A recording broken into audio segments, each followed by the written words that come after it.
My name is Chloe. Bagong transferee at mag-graduate ngayong taon. I'm shy and introverted not until I met them. Let me introduce them.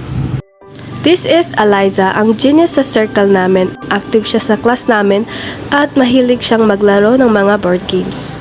Ito naman si Joseph, ang joker at prankster ng circle namin. Lagi siyang nagtitrip, lalo na kung walang magawa. At panghuli, ito naman si Dave, ang lover ng circle namin. Madaldal at palatawarin siya, except lang kapag andyan na si Crush.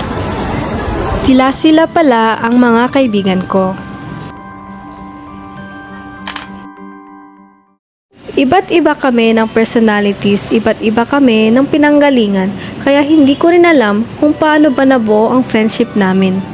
Pero ang alam ko, pare-pareho namin gustong makamit ang mga pangarap namin sa buhay. Kasama ko sila sa kasiyahan at maging sa kalungkutan.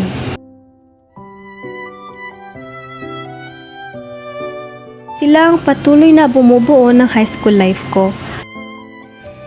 Pero 3 buwan na lang, gagraduate na kami at ibig sabihin nun ay magkakahiwalay-hiwalay na kami. Hindi ko man sila makakasama pero hindi ko makakalimutan ang aming pinagsamahan.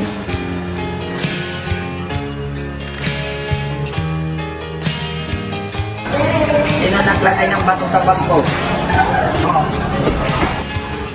Mga masasayang alaala ang parang na lang ang may pupusan namin habang nakamit namin ang mga pangarap namin sa buhay.